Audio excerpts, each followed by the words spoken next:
আপনার এই ভণ্ডামি কিন্তু বাংলাদেশের মানুষ হারে হারে বুঝে। তাহলে নাটক করুন, সিনেমায় যান, থিয়েটারে যান, বাংলাদেশ সরকার পরিচালনা করার কোনো প্রয়োজন নাই আপনার। এই নির্বাচনে অনেক কারচুপি হয়েছে, অনেক ইঞ্জিনিয়ারিং হয়েছে। সবকিছু একপাশে সরিয়ে আমরা সরকারকে দেশের সাথে, আমরা সরকারের সাথে সহযোগিতাপূর্ণ আচরণ করতে চেয়েছিলাম। গতানুগতিক বিরোধী দলের মতো বিরোধিতার রাজনীতি আমরা করতে চাইনি। কিন্তু আমরা দেখেছি সরকার প্রথম থেকেই এই জাতীয় সংসদকে ব্যর্থ পরিণত করেছে। কারণ এই জাতীয় সংসদ সংবিধান সংস্কার পরিষদে পরিণত হওয়ার কথা ছিল। এবং আমরা দেখছি বর্তমান প্রধানমন্ত্রী, আমরা জানি তিনি শহীদ প্রেসিডেন্ট জিয়াউর রহমানের সন্তান। প্রেসিডেন্ট জিয়াউর রহমান রাষ্ট্রনায়ক হিসেবে যতটাই সফল, তার সন্তান জনাব তারেক রহমান ততটাই ব্যর্থ হতে যাচ্ছেন বলে আপনাদেরকে মনে হচ্ছে। পিতার গুণ সবসময় পুত্রের কাছে কিন্তু আসে না। ফলে বুঝতে হবে যে জনগণের ম্যান্ডেট লাগবে, জনগণের পক্ষে আপনাকে কথা বলতে হবে। শুধুমাত্র পিআর স্ট্র্যাটেজি করে দেশ চালানো যায় না। শুধুমাত্র পিআর ক্যাম্পেইন করে আপনি রাস্তায় একলা একলা হেঁটে চলবেন, আপনি কৃষককে ডেকে এনে আপনার পাশে বসাবেন, অন্যদিকে কৃষকের ধানের মূল্য, ন্যায্য মূল্য আপনি নিশ্চিত করবেন না। এইভাবে একটা দেশ রাষ্ট্র চলতে পারে না। জনগণের সাথে তামাশা করবেন না। যদি দেশ পরিচালনা করতে হয়, জনগণের সাথে যে কমিটমেন্ট করা হয়েছে, জুলাই গণ অভ্যুত্থানে যে কমিটমেন্ট করা হয়েছে, জুলাই সনদে যে কমিটমেন্ট করা হয়েছে, অক্ষরে অক্ষরে তা বাস্তবায়ন করুন। কোন পরাশক্তির লেজ ধরে আপনি বাংলাদেশের রাষ্ট্র সরকার পরিচালনা করতে পারবেন না। দেশ পরিচালনা করতে হলে রাজনৈতিকভাবে পরিচালনা করুন। আর যদি পিআর করতে চান, পিআর স্ট্র্যাটেজিস্ট হইতে চান, তাহলে নাটক করুন, সিনেমায় যান, থিয়েটারে যান, বাংলাদেশ সরকার পরিচালনা করার কোনো প্রয়োজন নাই আপনার। বাংলাদেশের জনগণ এগুলো সবকিছুই বুঝে, বাংলাদেশের তরুণরা এগুলো বুঝে। দেশের মানুষের সাথে এক ধরনের তামাশা হচ্ছে, নানান ধরনের নাটক তৈরি করা হচ্ছে। আপনি আপনার দলের ক্যাশিয়ারদেরকে মন্ত্রণালয়ে নিয়ে গিয়েছেন, মন্ত্রিত্ব দিয়েছেন, ঋণ খেলাপিদের সংসদে নিয়েছেন, মন্ত্রিত্ব দিয়েছেন। একজন সোয়েটার ব্যবসায়ীকে আপনি বাংলাদেশ ব্যাংকের গভর্নর বানিয়েছেন। আর আপনি বাংলাদেশের মানুষের সাথে নাটক করেন, বাংলাদেশের মানুষের কাছে আপনি জনদরদী নেতা হিসেবে নিজেকে উপস্থাপন করতে চান। আপনার এই ভণ্ডামি কিন্তু বাংলাদেশের মানুষ হারে হারে বুঝে। ফলে আমরা রাজপথ গরম করতে চাই না, কিন্তু রাজপথে আমরা যদি এবার যাই, আমরা কিন্তু কোনো বিনা অর্জনে ফেরত আসবো না। সরকার, অন্তর্বর্তী সরকারের সময় বারবার বলেছে রাজনৈতিক সরকার হলে দেশে আইন শৃঙ্খলা পরিবেশ ঠিক হবে। আইন শৃঙ্খলা পরিবেশ কতটুকু ঠিক হয়েছে আপনারাই বলুন। আমাদের বোনেরা, মা বোনেরা কি নিরাপত্তা পাচ্ছে?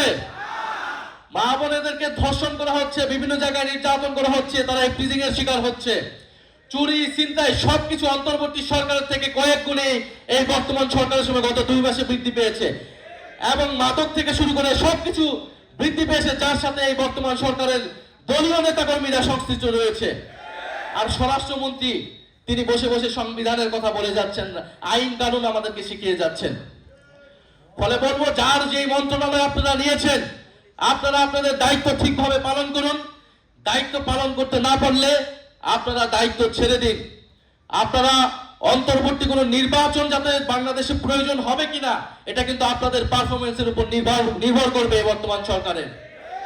ফলে আমি আবারও বলবো, আমাদের আইন শৃঙ্খলার পরিবেশ খুবই নাজুক এবং মবের বিরুদ্ধে এই বর্তমান সরকারের কত বড় বড় কথা আমরা শুনেছি, অথচ সেদিনও একটা মাজারে, মিরপুরে একটা মাজারে হামলার চেষ্টা হয়েছে।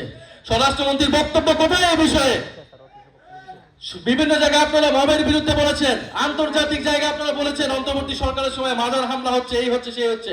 তাহলে আপনার সরকারের সময়ে আপনার স্বরাষ্ট্রমন্ত্রীর অধীনে পুলিশ কি করে যে মাজারে আবার নতুন করে হামলা হচ্ছে, এবং তার যারা হামলা করছে তাদেরকে কেন চিহ্নিত করে কোনো ধরনের গ্রেফতার বা বিচারের আওতায় আনা হচ্ছে না? ফলে আমরা বলবো যে আপনারা বাংলাদেশকে যদি স্ট্যাবিলিটি চান, তাহলে বাংলাদেশের ঋণ খেলাপি যারা আছে তাদেরকে ঋণ পরিশোধ করতে বলুন। আপনাদের ক্যাশিয়ার যারাকে মন্ত্রিত্ব দিয়েছেন তাদেরকে মন্ত্রিত্ব থেকে সরিয়ে, আমরা বিশ্বাস করি আপনাদের দলে এখনো কিছু ভালো লোক আছে, এখনো কিছু খালেদা জিয়া, জিয়াউর রহমানের অনুসারী আছে, সৎ ব্যক্তি আছে, তাদেরকে মন্ত্রণালয়ে দিন। আর যদি সেটাও ব্যর্থ হন, তাহলে আমাদেরকে বলুন, আমরা সাজেশন দেই, আপনারা তাদেরকে নিয়ে দেশটা পরিচালনা করুন। কিন্তু বাংলাদেশের জনগণের কোনো ভোগান্তি আমরা চাই না, দেশটাকে অন্য কোনো পরাশক্তির কাছে বন্ধক দিতেও আমরা চাই না। এবং দেশের স্বাস্থ্য খাতের সংস্কার করুন। আপনারা তো নতুন স্বাস্থ্যমন্ত্রী দিয়েছেন, তো সে সংসদে কি কি কথা বলছে এটা তো বাংলাদেশের জনগণ শুনেছে। আর যদি অন্তর্বর্তী সরকারের কোনো অব্যবস্থাপনার দায়ী থাকে এই হামের সংকটের জন্য, তাদেরকে কঠোর থেকে কঠোর বিচারের আওতায় আনুন। আমরা আপনাদেরকে সহযোগিতা করব, কিন্তু এর ঘাড়ে ওর ঘাড়ে দায় চাপিয়ে দোষ চাপিয়ে আপনারা জ্বালানি সংকটের জন্য এর উপর দোষ চাপাবেন, আপনারা হামের সংকটের জন্য এর উপর দোষ চাপাবেন, তাহলে আপনাদেরকে কেন সরকারে বসিয়েছে জনগণ? ফলে প্রিয় বন্ধুগণ, আমি মনে করি প্রস্তুতি নেওয়ার সময় এসেছে। আমি মনে করি জাতীয় যুব শক্তির আর কোনো প্রোগ্রাম ইনডোরে হওয়া উচিত নয়। জাতীয় যুব শক্তির স্থান হচ্ছে রাজপথ। এরপরে যে কোনো প্রোগ্রাম যে কোনো কর্মসূচি হবে রাজপথে। আপনারা সীমান্ত লং মার্চের প্রস্তুতি নিন। আমরা আমাদের পানির ন্যায্য হিস্সা, সীমান্ত সুরক্ষা এবং সার্বভৌমত্বের জন্য আমরা সীমান্ত লং মার্চ করব। কারণ আমরা দেখছি ভূরাজনৈতিক ভাবে হিন্দুত্ববাদের উত্থান ঘটেছে এবং বাংলাদেশকে তারা পুশিং করছে, বাংলাদেশে তাদের বিভিন্ন নাগরিককে, এবং বাংলাদেশকে নিয়ে তারা যে ধরনের পরিকল্পনা এবং ষড়যন্ত্র করছে, এই সরকারের পক্ষে বাংলাদেশের সার্বভৌমত্ব টিকিয়ে রাখা সম্ভব নয়। এটা শহীদ প্রেসিডেন্টের জিয়াউর রহমানের সরকার না, এটা তারেক রহমানেরই সরকার। ফলে তার উপরে আসলে আমাদের আস্থা রাখার কোনো কারণ নাই। ফলে জাতীয় যুব শক্তি সারা দেশে 1 বছরের সংগঠন গুছিয়েছে। আমরা এখন মনে করি আগামী যে সময়টা, সেই সময়টা রাজনীতির সময়। এবং আরেকটা বিষয় বলে আমি শেষ করব, এই যে বিভিন্ন জায়গায় ফ্যাসিস্ট আওয়ামী লীগ তারা মাথা তাড়া দিয়ে উঠছে, কোন সাহসে? কে তাদেরকে প্রশ্রয় দিচ্ছে? ব্রাহ্মণবাড়িয়ায় মিছিল করেছে তারা, সেখানকার এসপি টিসপি কি করছে? আমরা কিন্তু এবার প্রশাসনকে কাঠগড়ায় দাঁড় করাবো, সরকারকে কাঠগড়ায় দাঁড় করাবো।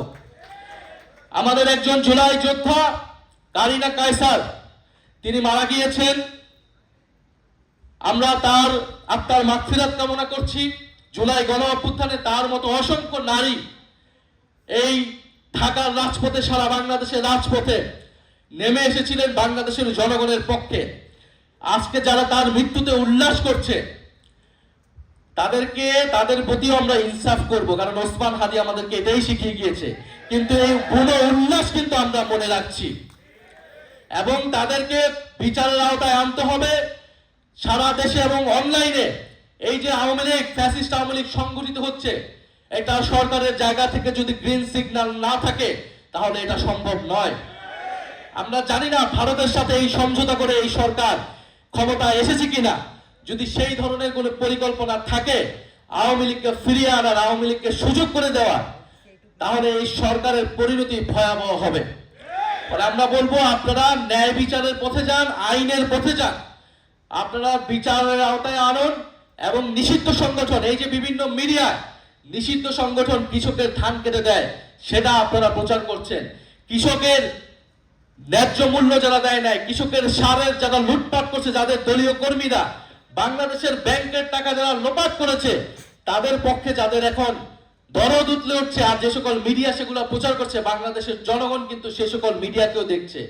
মিডিয়ায় পতিত আওয়ামী ফ্যাসিস্ট কারা অনুপ্রবেশ করছে, এটা কিন্তু আমরা খুব ভালোভাবেই নজর রাখছি।